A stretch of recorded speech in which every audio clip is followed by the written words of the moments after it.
Halo mimbar Intelek Mania, kembali lagi dengan saya di channel saya. Terima kasih buat Bapak Ibu dosen yang terus memantau channel ini, terus pantau channel ini sampai full.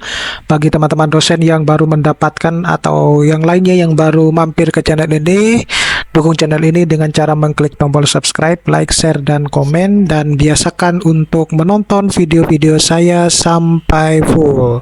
Dan jika Bapak Ibu berkenan, Bapak Ibu juga bisa mendukung channel ini melalui super thanks-nya. Nah, jadi kali ini saya masih membahas terkait dengan peninjauan kebijakan kesejahteraan dosen ya dalam Permendikbudristek nomor 44 tahun 2024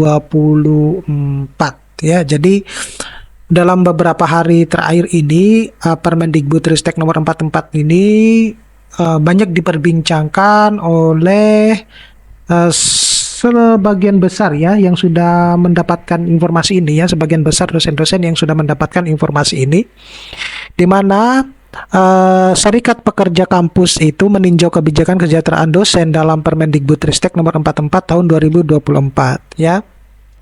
Nah, Menteri Pendidikan, Kebudayaan dan Riset dan Teknologi Nadiem Makarim ini di penghujung masa jabatannya menerbitkan Peraturan Menteri Nomor 44 Tahun 2024 tentang profesi, karir, dan penghasilan dosen.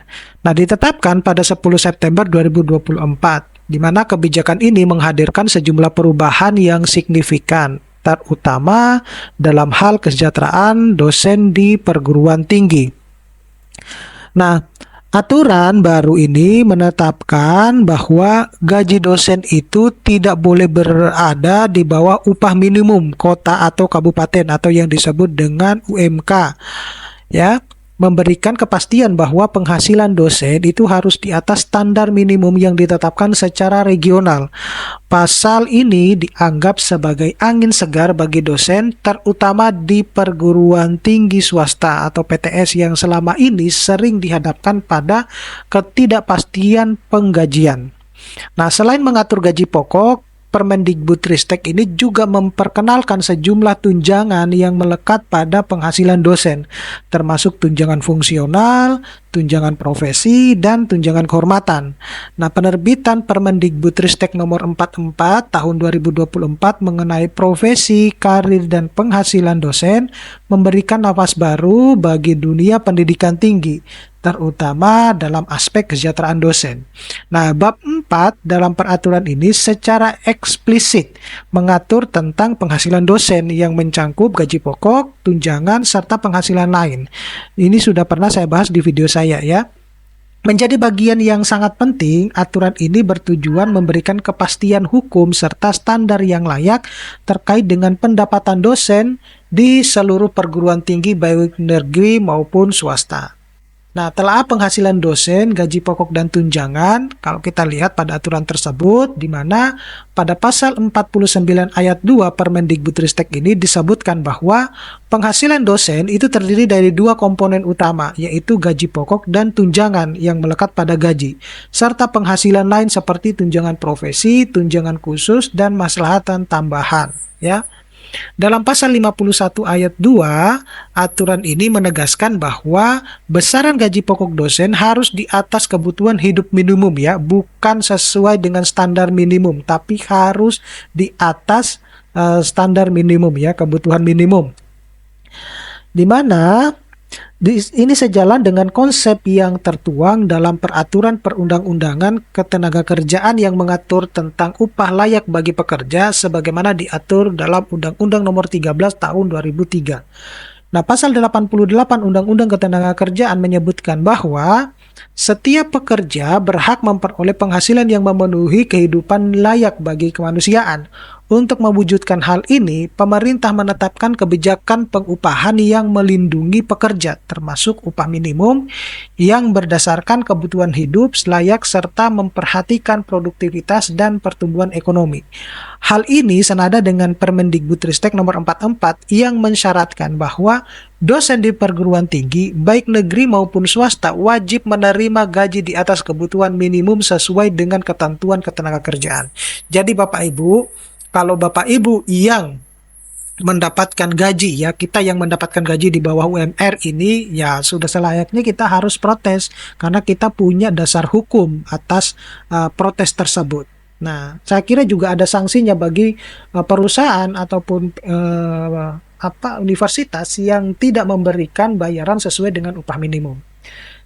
Nah, selain itu, selain gaji pokok, pasal 53 Permendikbudristek nomor 44 tahun 2024 ini juga mengatur tentang berbagai tunjangan yang melekat pada penghasilan dosen, termasuk tunjangan profesi, tunjangan fungsional, tunjangan khusus, serta tunjangan kehormatan bagi profesor.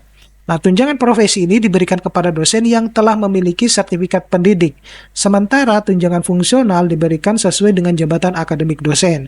Nah, tunjangan khusus ini diperuntukkan bagi dosen yang mengajar di daerah terpencil atau tertinggal sebagai bentuk kompensasi tambahan atas kondisi geografis dan tantangan sosial yang mereka hadapi.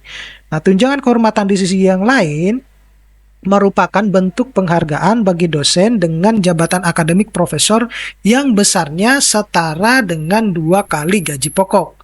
Nah, implikasi dari aturan ini adalah pentingnya pengelolaan yang baik oleh perguruan tinggi untuk memastikan bahwa setiap dosen, terutama yang telah mencapai jenjang akademik tinggi, mendapatkan hak-hak finansial mereka sesuai dengan ketentuan. Namun, terdapat tantangan dalam implementasi kebijakan ini, terutama bagi perguruan tinggi swasta yang memiliki keterbatasan anggaran. Nah, oleh karena itu, pemerintah perlu memikirkan mekanisme subsidi atau dukungan tambahan untuk menjamin bahwa kebijakan ini bisa menetapkan merata di seluruh Indonesia, tanpa membebani institusi-institusi lebih kecil atau yang berada di wilayah dengan ekonomi yang lemah. Di sisi yang lain, pemberian tunjangan yang terkait dengan kualifikasi dan pengalaman diharapkan dapat menjadi insentif bagi dosen untuk terus meningkatkan kompetensi akademiknya.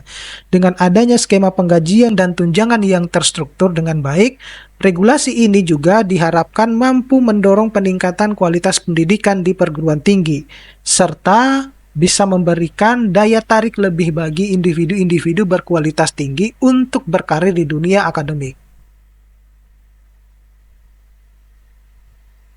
Nah, implikasi dari aturan ini, ya catatan pentingnya adalah pentingnya pengelolaan yang baik oleh perguruan tinggi untuk memastikan bahwa setiap dosen, terutama yang telah mencapai jenjang akademik tertinggi, itu mendapatkan hak-hak finansial mereka sesuai dengan ketentuan.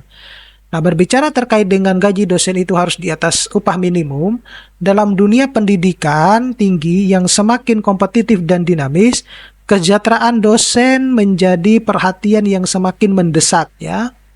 Nah, salah satunya aspek paling kritis dari Permendikbudristek nomor 44 tahun 2024 adalah penekanan bahwa perguruan tinggi negeri maupun perguruan tinggi swasta dilarang membayar dosen dengan gaji yang lebih rendah dari upah minimum kota atau kabupaten UMK.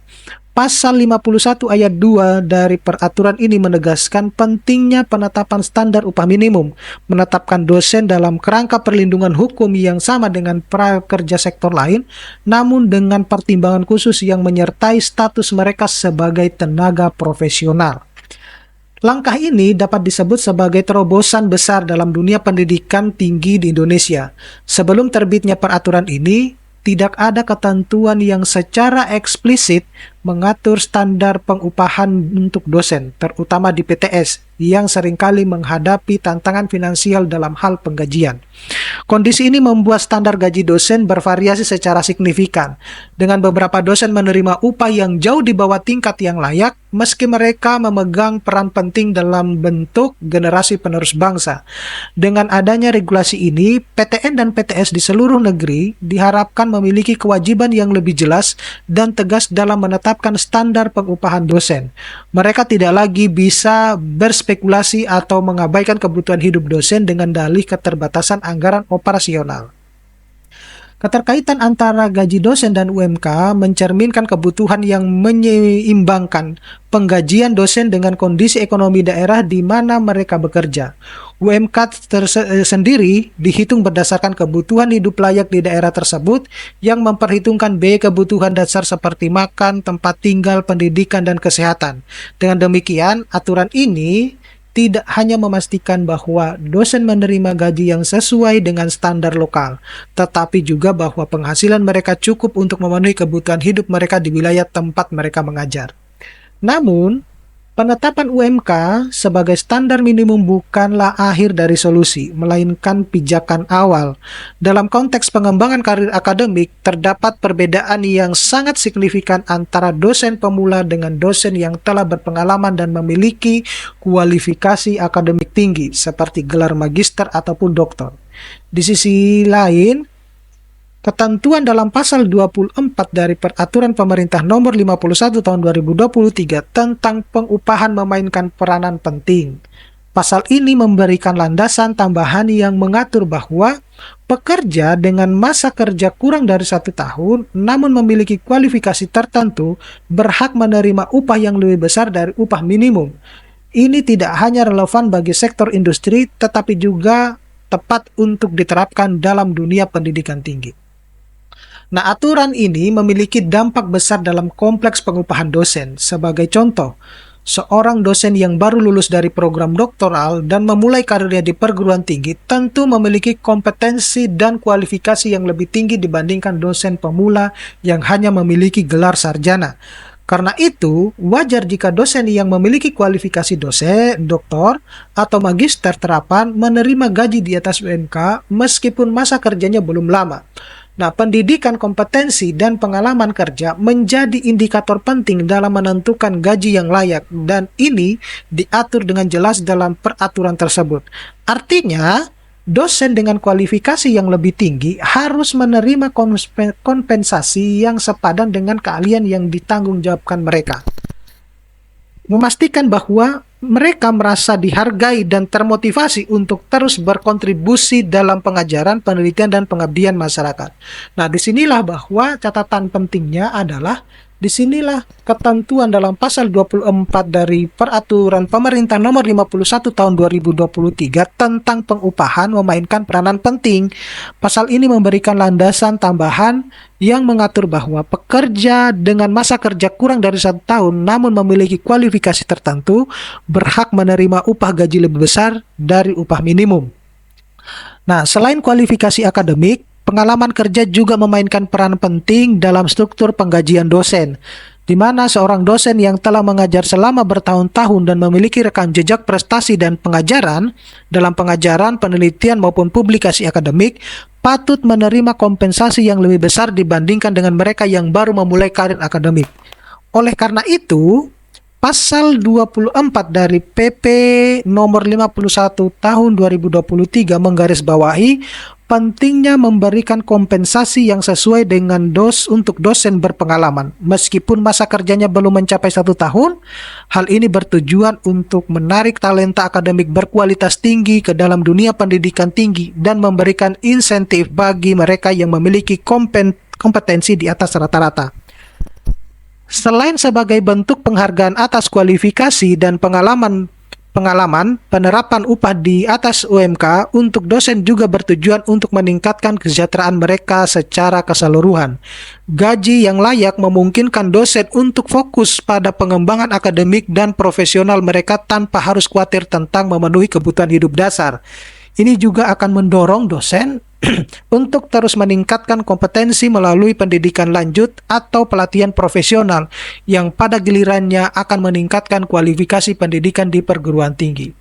Dengan demikian, aturan yang mewajibkan gaji dosen di atas upah minimum ini tidak hanya memberikan jaminan finansial tetapi juga menempatkan profesi dosen pada tingkat yang lebih terhormat dan profesional. Di masa lalu, ketidakpastian mengenai standar gaji seringkali menimbulkan ketidakpuasan di kalangan dosen, terutama di perguruan tinggi swasta yang memiliki sumber daya finansial terbatas. Namun, dengan adanya regulasi yang jelas ini, baik PTN maupun PTS kini memiliki panduan yang dapat mereka ikuti untuk memastikan bahwa kesejahteraan dosen dijamin sesuai dengan standar hidup layak yang telah ditetapkan oleh pemerintah. Nah, lalu bagaimana dengan standar hidup yang layak, meningkatkan tunjangan dan penghasilan yang lain? Jadi, selain gaji pokok, tunjangan yang melekat pada gaji juga diatur secara rinci dalam Permendikbudristek nomor 44 pasal 53, menguraikan bahwa dosen berhak atas tunjangan profesi, tunjangan fungsional, tunjangan khusus, tunjangan kehormatan, dan maslahat tambahan. Tunjangan-tunjangan ini diberikan sebagai bentuk apresiasi atas kinerja dosen dengan kriteria tertentu seperti kualifikasi akademik dan jabatan akademik yang dimiliki. Menariknya, tunjangan khusus diberikan bagi dosen yang bertugas di daerah khusus seperti daerah terpencil atau terbelakang. Kebijakan ini mengakomodasi kebutuhan untuk menjaga agar kesejahteraan dosen yang mengajar di daerah-daerah ini tetap terjamin, sehingga dapat memberikan motivasi tambahan bagi dosen yang bersedia mengabdi di wilayah-wilayah tersebut.